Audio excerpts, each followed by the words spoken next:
Hello, everyone, and welcome to Growing Together, a gardening podcast with me, John Lamb, and Don Kinsler, a lifelong gardener and the North Dakota State University Extension horticulturist for Cass County. Don, how are you doing today? I'm doing great. I've loved the long fall.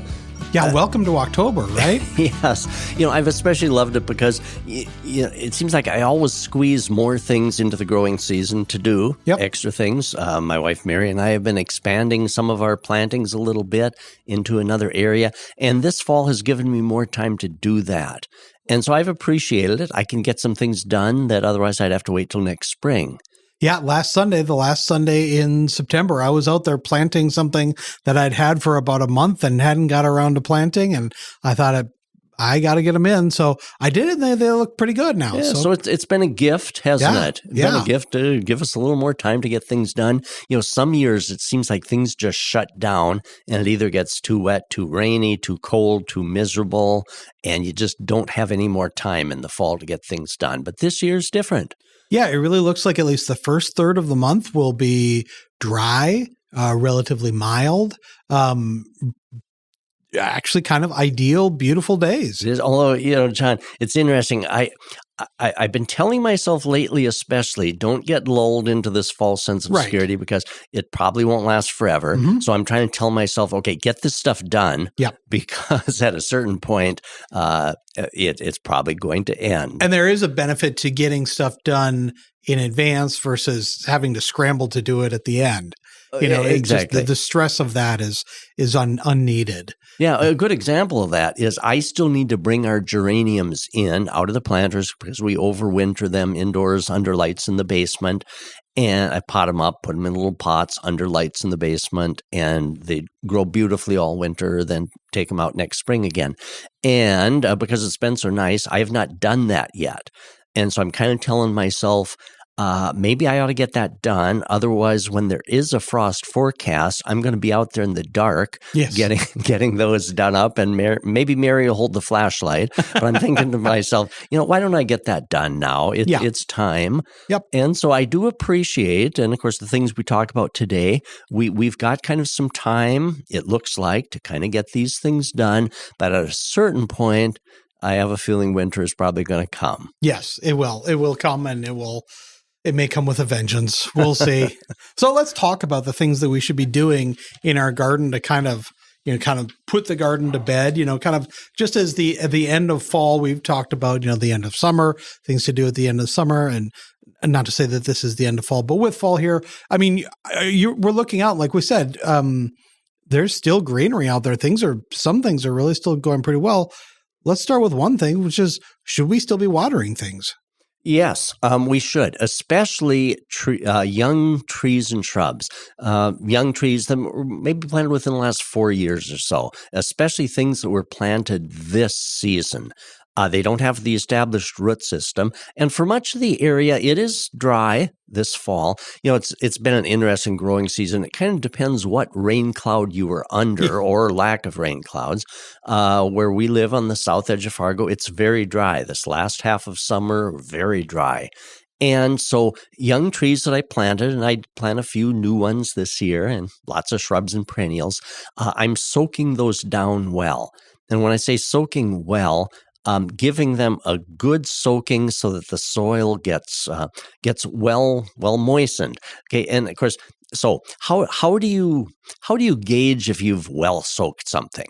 Well, we're all impatient, and so sometimes holding the water hose in place long enough to give a thorough soaking can be a challenge. Sometimes we just quickly move on to the next thing, and we don't hold it in place long enough. So sometimes especially on a young tree that needs a good soaking down in, I'll carry along a 5-gallon bucket and I'll fill that 5-gallon bucket, slowly pour it on, then fill another 5-gallon bucket, pour that on. Many young trees can take about 15 gallons in a good soaking once a week this time of year. Every 7 to 10 days is enough. If you get an inch or two of rain, that'll suffice. But sometimes, John, I've timed how long it takes to fill a 5-gallon bucket with my water hose. Okay.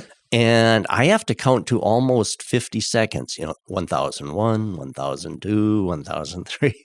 And so, that's a long time to fill a 5-gallon bucket. Yeah. And if I didn't have my bucket to gauge, I'd probably not be putting on enough. So that's why I'm kind of rambling about how long to give it a good thorough soaking on trees, shrubs. Perennials that don't have as much root system, of course, you don't need 15 gallons, but maybe at least a couple gallons on there. Shrubs, maybe a 5-gallon bucket slowly poured on. And so now for anybody that has had generous rain, if the soil's moist, they really don't need a good soak. But starting from now until the soil really freezes up, which happens the first half of November, it's going to be interesting this year when that happens. But typically, sometime during those first 2 weeks of November, the ground will freeze solid so that water can't penetrate. A shovel won't get in any longer. And so, but from now till then, once a week or so, if we get rain, give things a good soaking. If it gets cool and no evaporation, if it still looks moist on the soil, then don't water. Evergreens, it's very important, especially younger evergreens, to get them well hydrated going into winter. So a good soaking in the root system. If evergreens don't get hydrated, if the roots can't soak up water and that moves out into the needles, if they don't get well hydrated going into winter, there's more chance of winter burn. And of course, winter burn happens with the drying winter winds. Sometimes the sun reflecting off the snow can kind of dehydrate the needles. And so very important to get that moisture into, especially evergreens. And so even an established evergreen, if it's been really dry, could benefit. Evergreen roots aren't very deep, and so they can't access the water quite the same way that a big established shade tree can. And so anything, especially perennials, those that you planted this season, really benefit from good soaking as well. What about our lawns? We have, like you said, it's been dry for a while. Should we be watering our lawns? It has. Lawns are interesting. Now, ours went drought dormant and brown probably sometime early August at least. Maybe it was end of July.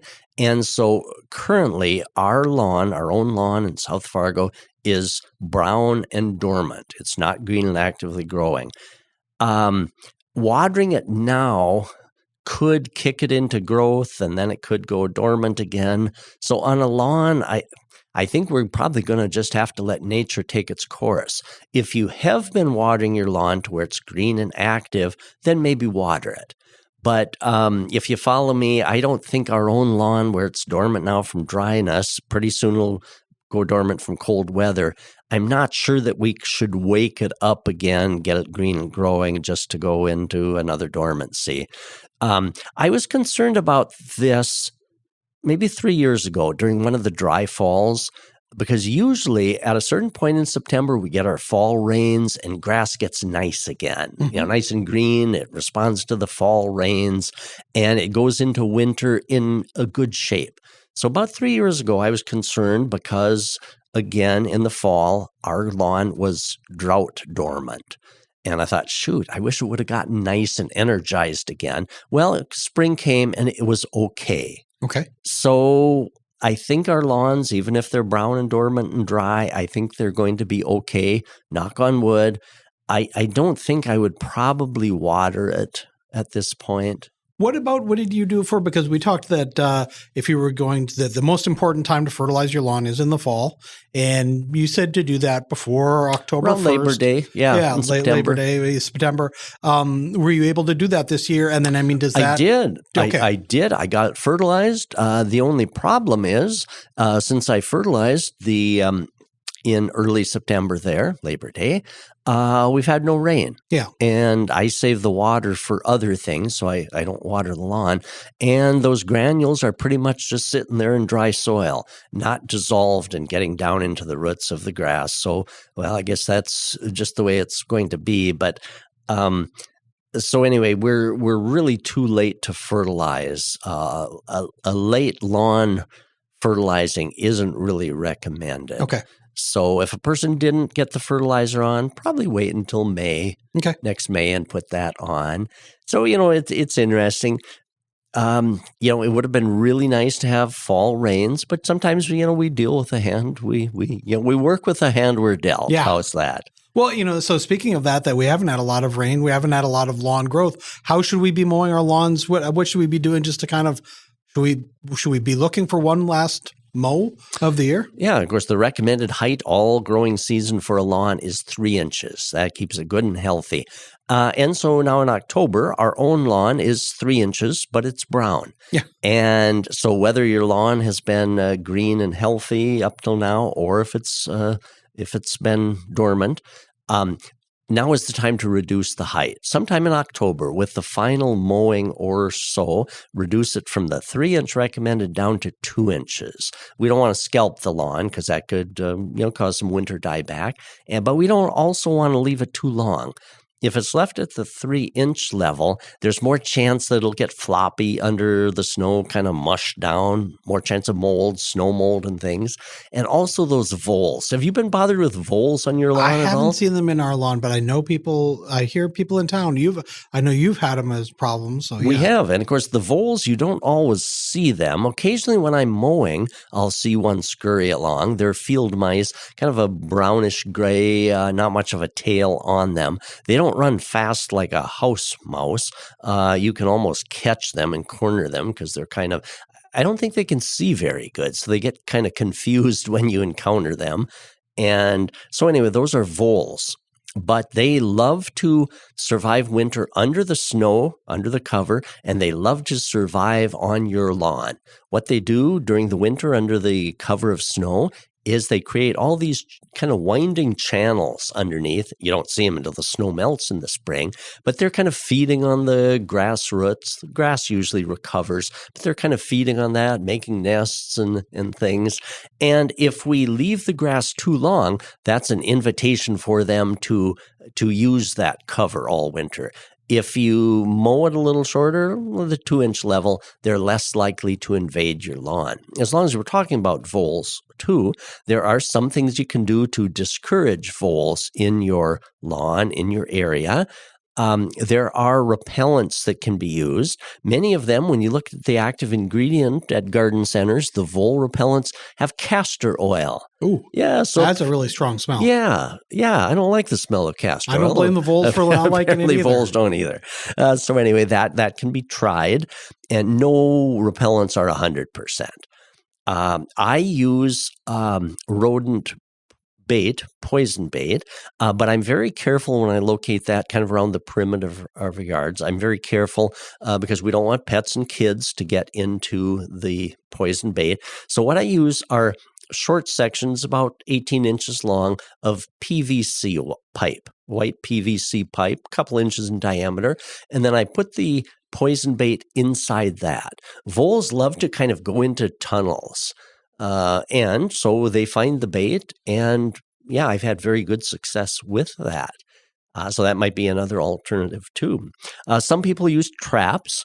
There's a neat vole trap that some of the local garden centers sell, and that is a trap that's put on a 5-gallon bucket.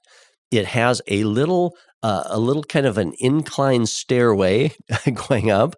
Not really a stairway, but a ramp. Yeah. That's what I'm trying to say. It has a little ramp going on up, and you bait it with peanut butter, and it has a thing that once the voles go up the little ramp and get the peanut butter, it flips them down into the bucket, and if you got that filled with water, some use antifreeze so that in cold weather, it will stay unfrozen.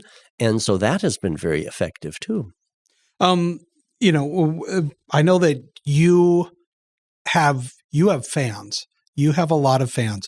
You probably never got as many fans as when you wrote a couple of years ago that instead of raking your lawn, you should just mow it under. Mow up all those leaves and just let them fall back into the grass. That was the most viewed garden column of anything I've ever read. There was like a collective cheer in town when people read that. Yes. I like the smell of burning leaves. It used to be kind of fun. Rake them up in a pile and then light them on fire, and you'd kind of tend that and the smell of burning leaves. But we were burning up a valuable resource. Mm-hmm. And what is neat is with the invention of the mulching lawnmower blade, It used to be most mowers were a side discharge, so just blow everything out. But when the mulching blades were invented, Ohio State University did some fascinating research. They decided to see if these leaves mulched up into the lawn would actually be of benefit. And of course, it was pretty easy research for them to do because you just take a patch of a plot of lawn, same lawn type, etc. Okay, so then you do what researchers do, measure out that square feet, and then right beside it, you measure out another identical, and you replicate it and do all the things that they do. Well, anyway, so then you can on one patch of that have leaves and mulch them on in right beside it, rake off the leaves and replicate it, and then study what happens. So Ohio State University studied what happened after 3 years, and here's what they found. On the patch of lawn in which the leaves had been mulched in instead of raked off, the roots of the grass had grown deeper. The soil had more moisture in. Because, of course, the mulched leaves had conserved moisture, and that's why the roots grew deeper, too. There was less weeds, and the nutrition level of the soil was higher. And so on that the leaves have been raked clear. The grass roots hadn't grown as deep, soil wasn't as moist, soil wasn't as nutrient dense, and there were more weeds. And so that was replicated for a number of years. And so why not just mulch the leaves into the lawn? You don't have to bag them up, haul them to the compost collection site, and it's good for the lawn. Now, they were careful to say, though, that there's a limit to the amount of leaves that you can mow over and mulch in. So when you're done mulching them in, maybe it'll take a couple of passes. I found it's kind of fun and fascinating, just mulch over those leaves, grind them up and shoot them on down into the lawn. But when you're done with that, you have to be able to see the grass. Mm-hmm. When you're done, if you've got a layer that is hiding the grass can't get photosynthesis and sunlight and all that, and it's going to smother it out. So oftentimes, our lawns don't get uniformly covered with leaves as the leaves fall. So part of the lawn might have more, some might have less. So if you just kind of rake them across so it's a little more uniform, then you might get that same depth. Now, they were talking about mulching in pretty deep layers of leaves, like 4 to 6 inches. I believe they used 12 inches as they couldn't grind those up enough to get them to go down in. But they were grinding up, 4 to 6 inches of leaves with a few passes and getting those to go down in. So it almost gave a compost-like material. I remember in reading gardening books when I was a kid and teenager, they always referred to top dressing lawns as a good thing, top dressing with compost or good rich soil. We don't hear about that much anymore, but grinding up leaves and getting those down into your grass is almost like top dressing it with a good, valuable, you can just kind of like a forest floor where the leaves have all gotten nice and humusy. Mm-hmm. So anyway, we're kind of returning that good, valuable product down into our lawns. So fascinating to talk about. And this year, we talked before the show, we're not seeing a lot of leaves dropping yet. So that just means you can kind of maybe mowing your lawn is something that you could put off just for a little bit longer if you want to wait until the leaves drop and then mow then. Yep. Say, I just thought of one thing while you were talking, and that is, okay, all leaf types are great. A black walnut is interesting because black walnut, that tree is very unique in that it has compounds in it that can be toxic to certain things. And it's nature's way of that tree kind of suppressing what is growing around it and eliminating the competition. So black walnut leaves, I probably would not mulch in. I don't think that's been tested heavily, but I think I'd probably just rake black walnut leaves. Everything else, let's go for it. Let's mulch them in. How about things like if you have arborvitaes that are falling on sidewalks, should you just... What would you do with those? The arborvitaes, they don't always fall like leaves necessarily, but in the fall you will see them. Some will fall down. And so even those, they're evergreen things. The evergreen type things. You know what I'd do? Maybe instead of, I think I'd rake those up and use those in a mulch around a perennial garden. Oh, good idea. Because you can buy and pay for bags of pine needle mulch. True. And Yeah. so, rather than whether it be the arborvitae kind of droppings or the spruce or pine needles, I think I'd probably rake them up and use them kind of in a mulch around some evergreens. That's a good idea. Well, let's take a quick little break. When we come back, we're going to talk about more things to do to kind of get your garden ready to put to bed.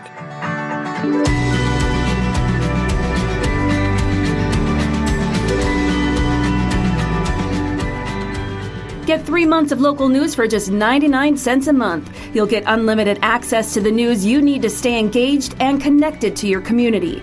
Visit inforum.com/subscribe now to get 3 months of local news for only 99 cents a month.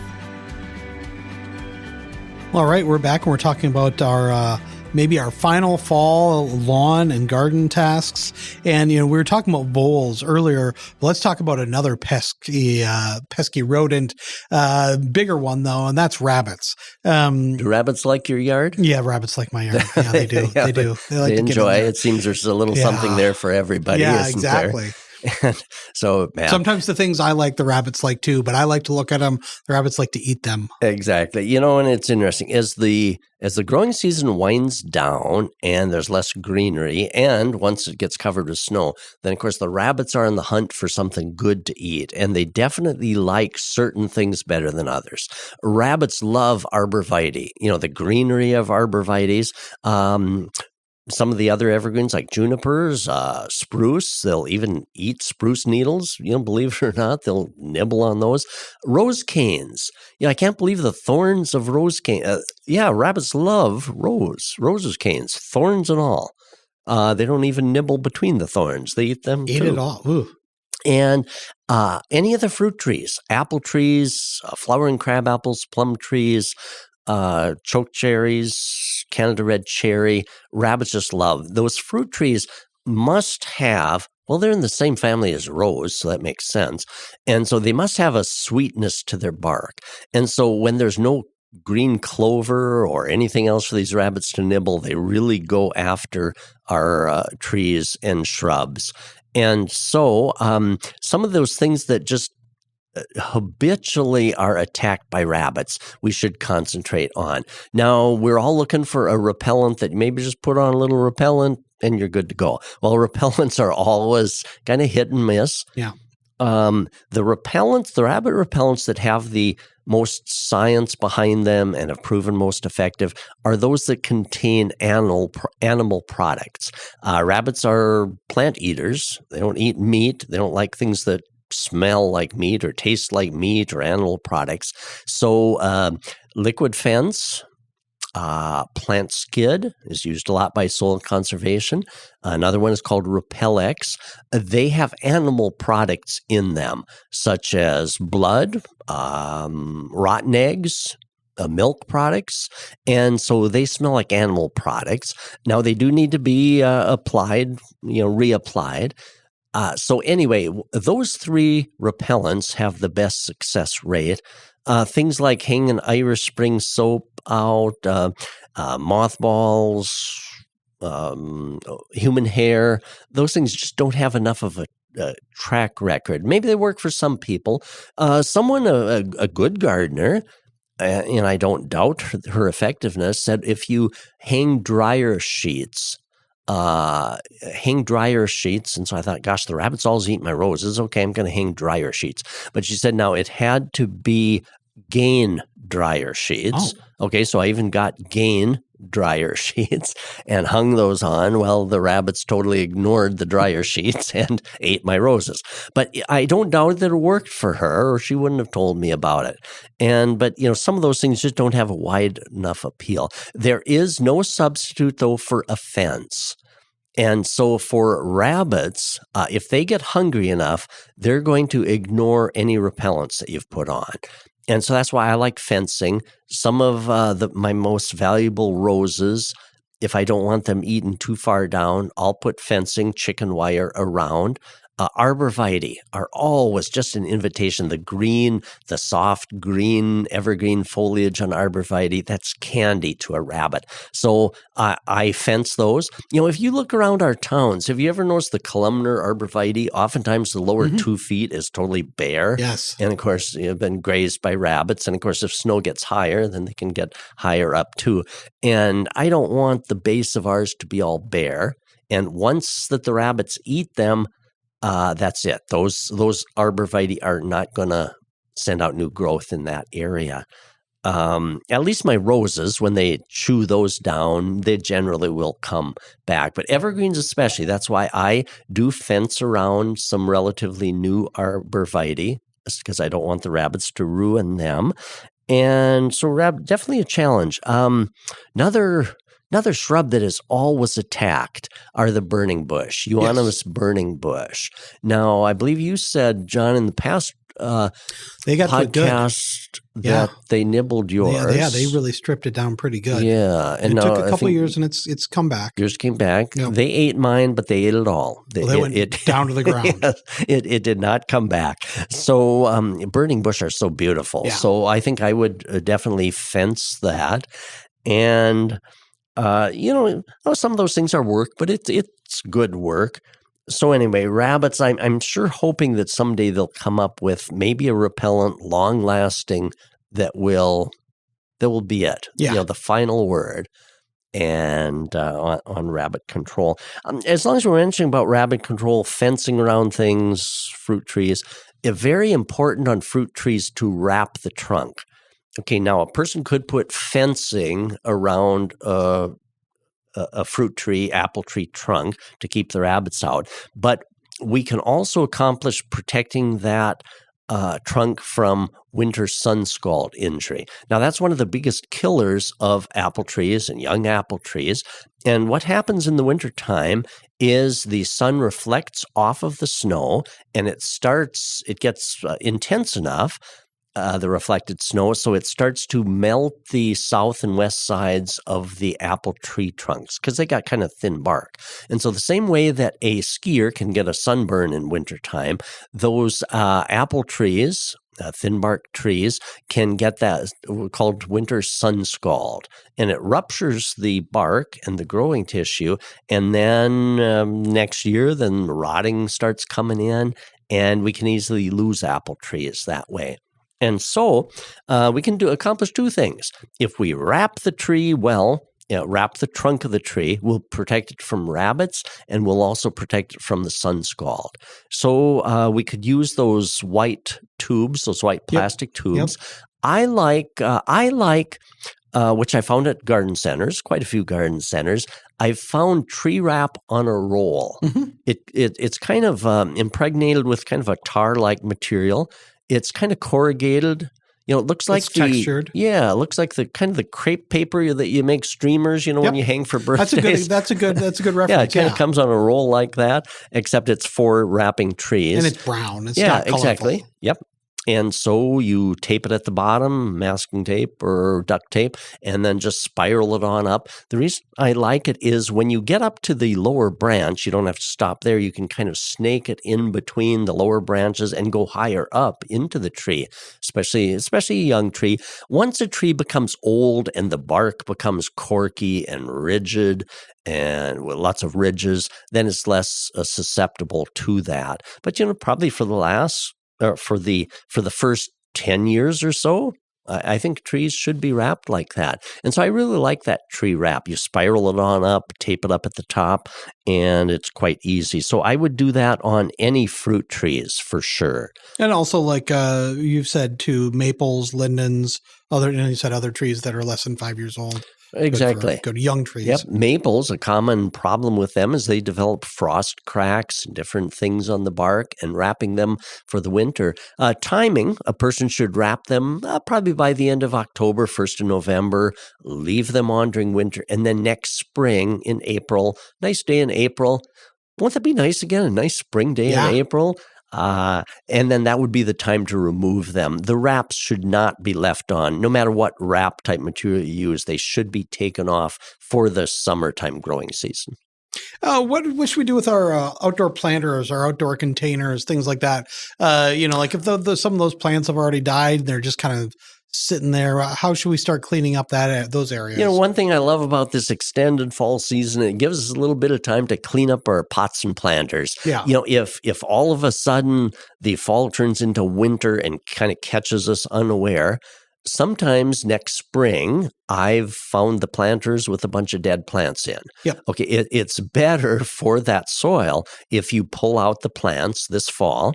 There can be fungi and stuff that survive winter on those, and so it's better to pull them out. Do you guys reuse your potting soil? We try to reuse some of it. It's just a matter of we do too. Especially once you get to those bigger planters, stand-up planters. Takes a lot of storage. Mix. Yeah, so I picked up two kind of garbage bins on wheels, and I put it in there.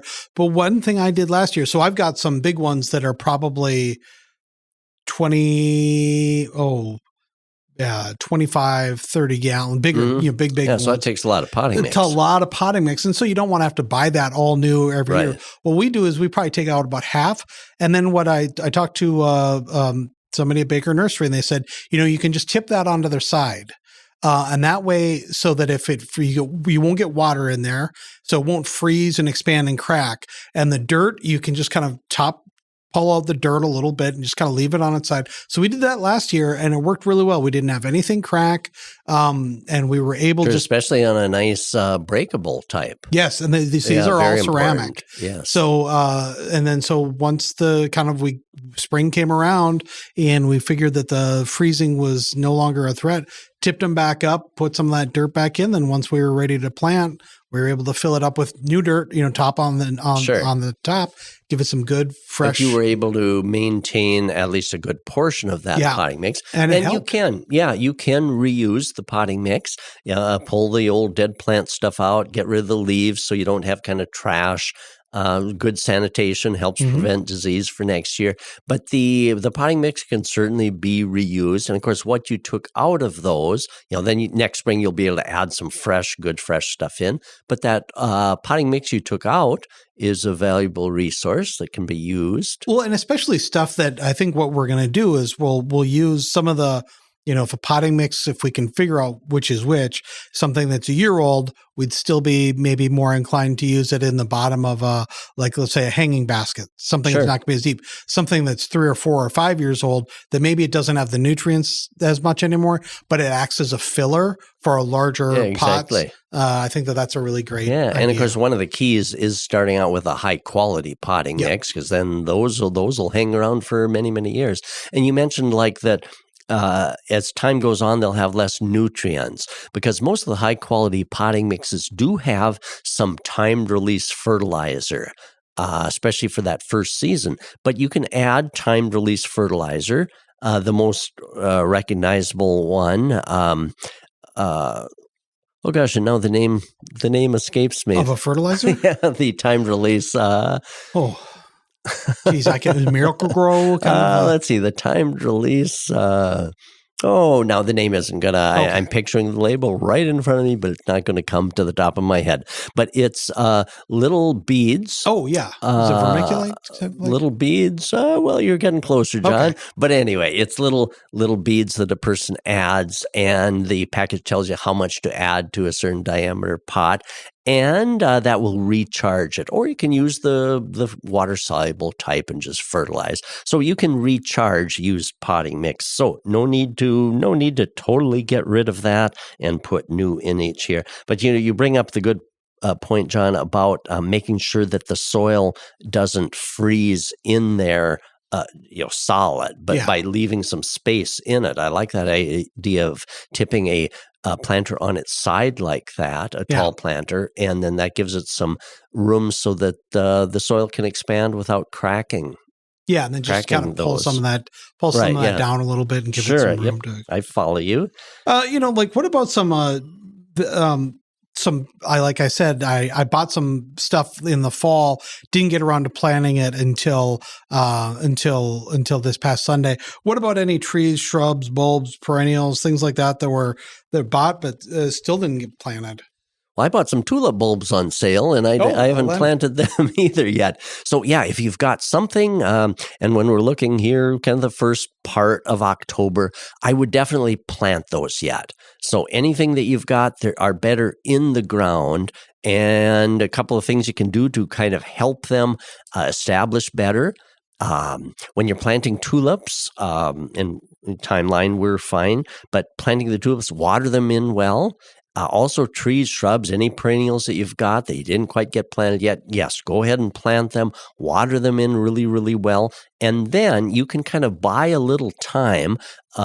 You can buy some unfrozen soil time. How's that? By mulching around them. Now, you could, around a tree or shrub or perennial, put shredded bark mulch. I like that as a mulch. And if you put about 5 inches or so, that will help prevent the frost from going down in quite as soon. And that'll give a little more time for those plants to root in and establish before soil actually freezes solid. Because see, there's some root growth that'll happen yet on those.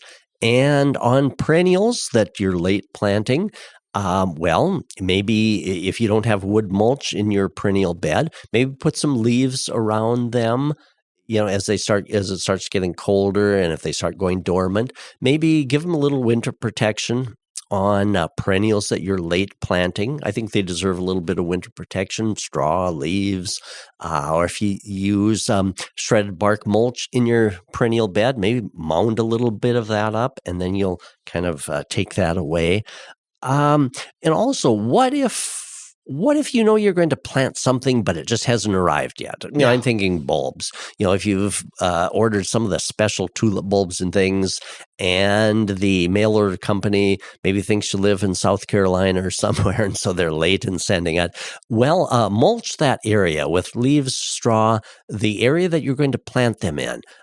Cover that area with maybe even a good foot of either leaves, straw, something like that. That'll prevent the frost from going down into the soil. So then when they do arrive, even if it's later than desired, you'll still have unfrozen soil to go ahead and plant. So go ahead and plant them, water in well, and then put that mulch back over. That'll keep them unfrozen for a while.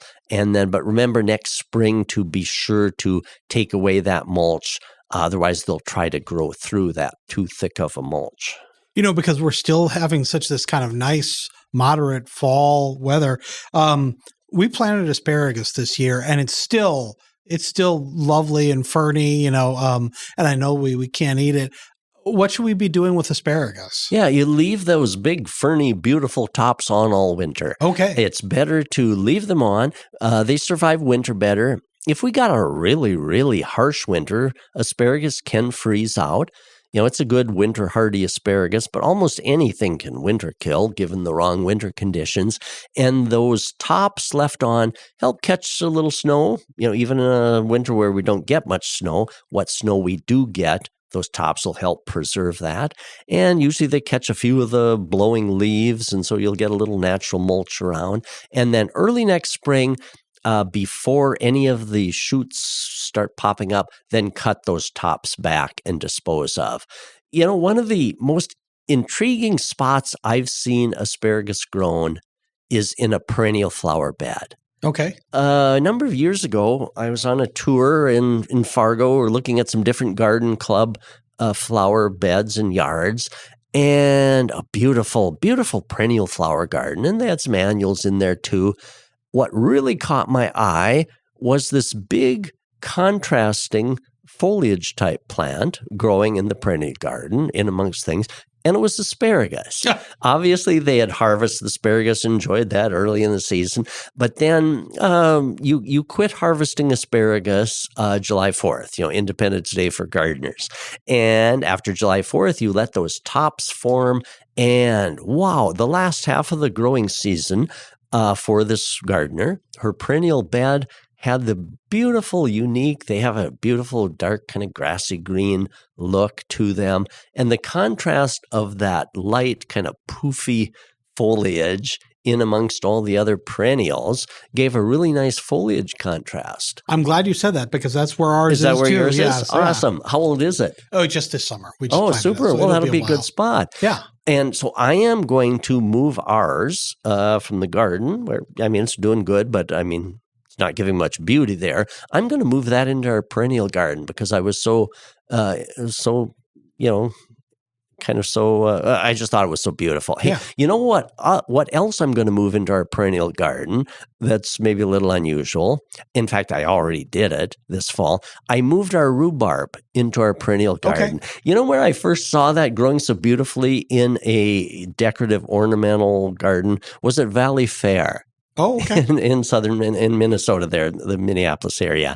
We had taken the kids to Valley Fair. That was probably 15 years ago. And of course, they had beautiful grounds, beautiful flower beds. And all of a sudden, that's rhubarb in there, contrasted among the different beautiful annual flowers. And so it really looked quite nice because it gives kind of a bold look. The big leaves of rhubarb gave a bold, contrasting look to the annual flowers. So anyway, in our perennial garden, we actually this year moved our rhubarb in there. Is it too late to remove rhubarb now? I would still do it. If you had a rhubarb you wanted to move, there are 2 times to move rhubarb. One is in the fall. Okay. The preferred would have been September. Okay. A little bit late, but if you don't mind a little risk, I would still move it. Okay. The other time is in early spring, just as it's starting to peek out of the soil. Okay. And so what should we be doing with rhubarb? Because I was driving past my rhubarb patch and still looks awfully good. Because we quit harvesting around the 4th of July. Right. Because then we let the rhubarb recover. We let it have its leaves and stems so it can do photosynthesis and recharge itself because we've plucked off all its leaves for the first half of the season. So we kind of let it rebuild itself. And so when the fall of the year comes and we get a killing frost, it's better to clear cut the rhubarb. And when I say clear cut, don't actually cut it, but pull everything off and away because you can get leaf type diseases on it that cause kind of brown spots and things. And so getting rid of the rhubarb leaves and stems, after a good killing frost, it's just all plopped. Mushy. Yeah, mushy. And so at that point, everything does pull off and so dispose of it. And so for disease, and because it doesn't have a good woody top like asparagus kind of develops, since it just plops apart, you may as well get rid of it. Now, before you do that and before frost comes, if there's a frost in the forecast, you can get one last harvest in for a pie or 2. Oh, really? So still this late? As long as frost doesn't hit it. Okay. And because if frost is sometime in the near future, frosted rhubarb, once it looks like it's frosted, you shouldn't harvest it because there's a compound that can move into it that you shouldn't be eating. But anyway, before any frost, but when the frost is in the forecast, it's going to plop it all apart anyway, you may as well harvest some of that for a pie or 2. And so I think that's what we're going to do. We're going to keep our eye on the weather forecast and maybe get one last harvest in before the frost actually makes it such that you should not use it. What happens with that rhubarb is, because that is a common question. If after rhubarb is frosted, either in spring or in the fall, can you still use it? There is a compound in the leaves, an alkaloid type compound that if the rhubarb plant is frosted to a certain point, that alkaloid moves from the leaves down into the stems. So how do you know if that's happened? Well, if the leaves have any frost damage, if they're kind of crispy, or if they're a little limp, or if the stems are limp, then don't use it. If it's been just a light frost such that the rhubarb looks totally fine, leaves are fine, good, even after the temperature's warmed up a little bit, if it looks good, then it's safe. But, that's why during World War I, when vegetables were kind of at a premium, because a lot of things were being shipped overseas, the vegetables and, victory gardens and everything, some actually tried eating rhubarb leaves for a green. and it causes stomach problems. And if you ate too much, it could be seriously poisonous. So that's why we don't eat rhubarb leaves, and that's why there is some caution if a frosted rhubarb plant shows signs of it being frosted. Speaking of late harvest, we've still got tomatoes that are green. Yes. Should we still be watering our tomato plants? That's probably a good idea if you're in an area that's... We're still going to get a lot of sun. Exactly, and the temperatures are warm. And so, yes, a person can continue. I've got some tomatoes in a flower bed that I've not been watering. And of course, I can see that they've not been watered because the leaves are wilting and now they aren't producing the way. But in our garden where I have been watering them, yes, they're still producing. And so I think that's a good idea. Add some water on there. Wouldn't that be something to still have some nice vine-ripened tomatoes on Halloween? Yeah. That would be kind of nice. I would take that as a fall. It's interesting. When you get frost, many of us just don't want to see that those tomato plants die, so you cover them. But if the tomato fruits are exposed, to temperatures that are getting kind of chilly, those tomato fruits never taste quite the same.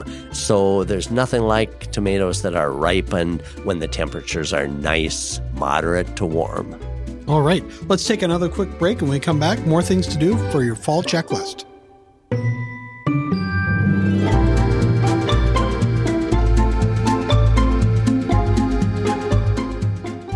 If you're loving this podcast, be sure to check out our full lineup. From news and local politics to sports and true crime, find your next great listen right now at inforum.com/podcasts. That's inforum.com/podcasts. All right, we're back, and we're talking about things to do in the fall here to get your garden ready. Is there anything that we can do to kind of get out ahead of insects or disease control for next year? Well, we sure can. And part of that is removing some of the disease-susceptible plants at the end of the growing season from our vegetable garden.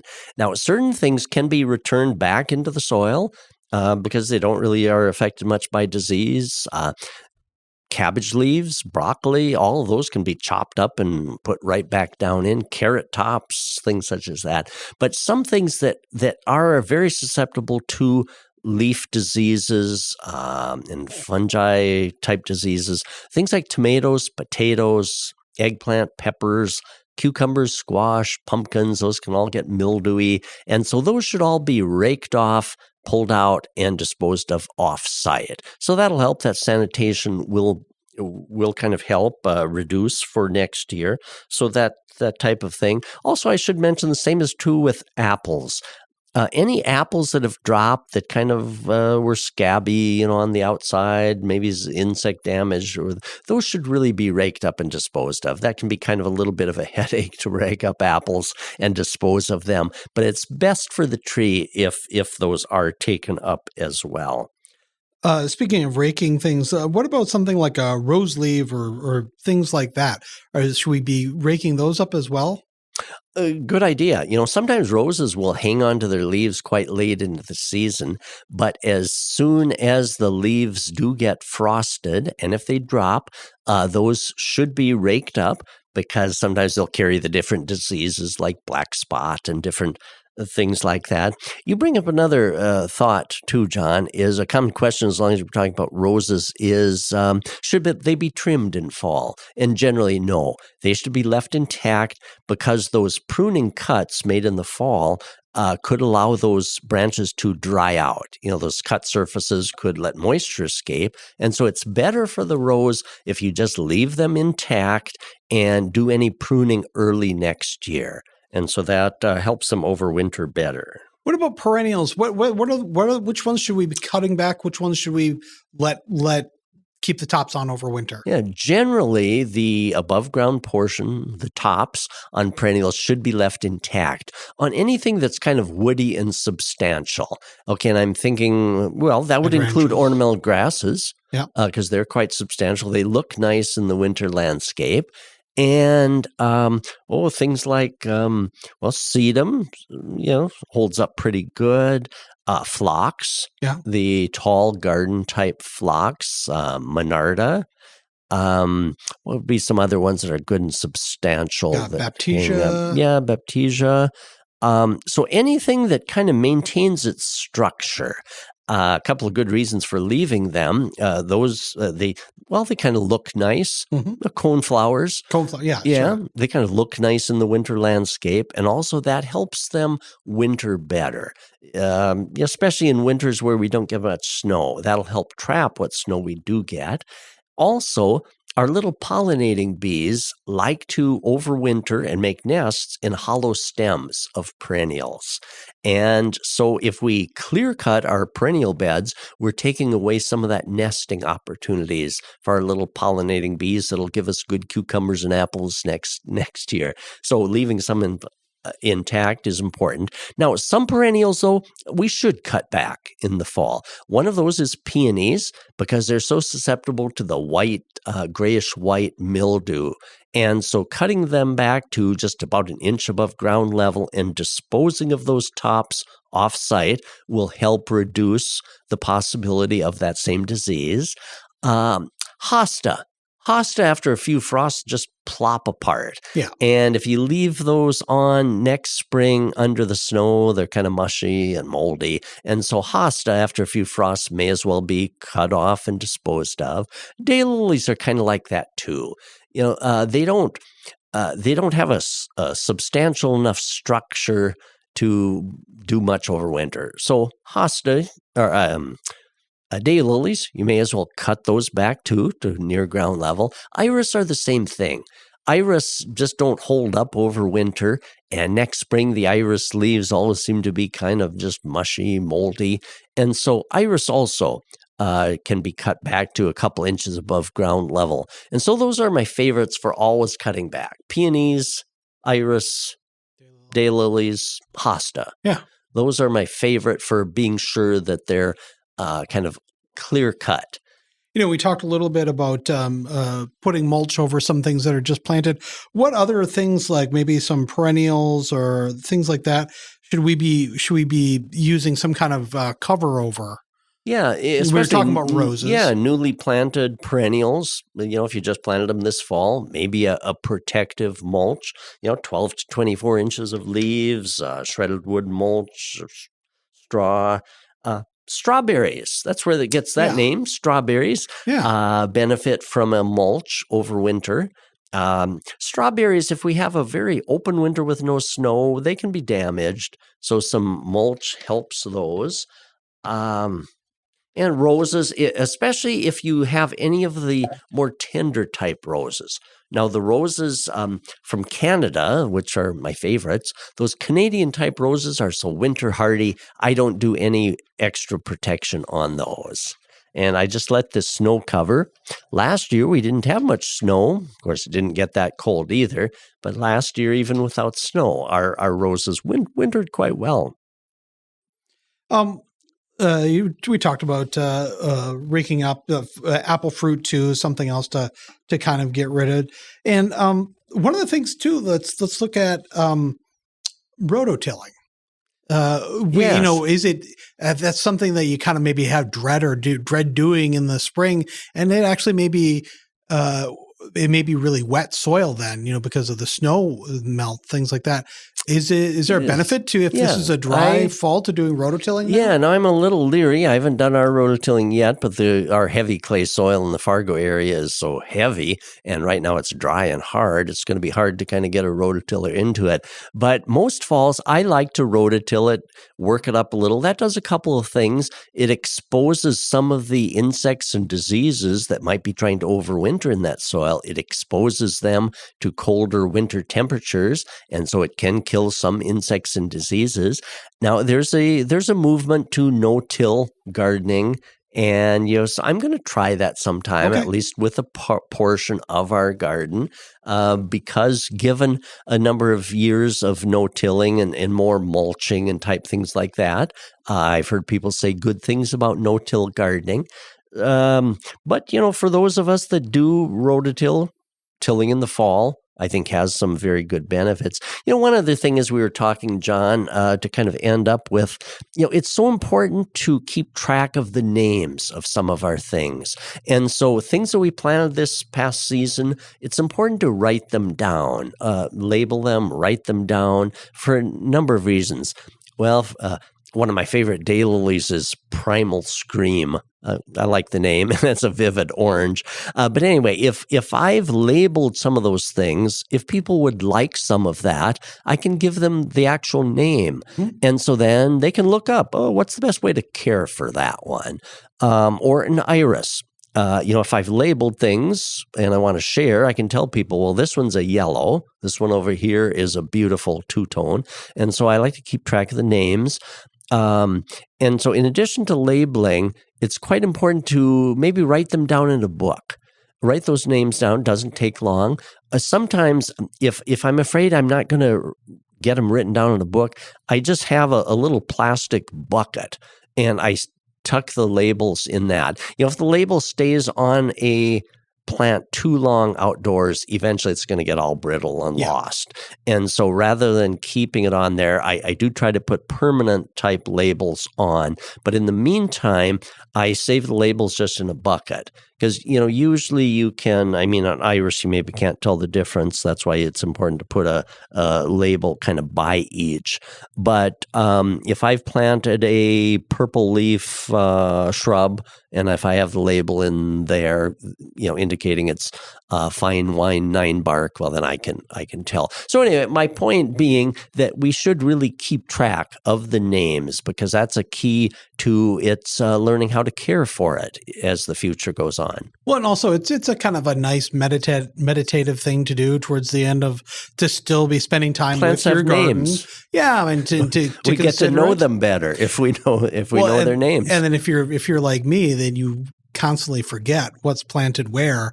And so I like that idea too of taking the names, but then it gives you something to do maybe in the winter. Maybe then you work on a map of where plotting things where they are. And then you can start thinking of like, what should I be moving? And be kind of game planning, pre-gaming for next year. And also what you want to put in, what will go well with there. I think that's a great idea. And all comes from keeping track of what it is you actually planted. Well, Don, if people have questions for you about both cleaning up in the fall or any questions garden related, what's the best way to reach you? Send me an email, donald.kinsler, KINZLER, @ndsu.edu. All right, Don. Well, thanks again for coming by. Thank you, John. Thanks, everyone, for listening. Have a good week.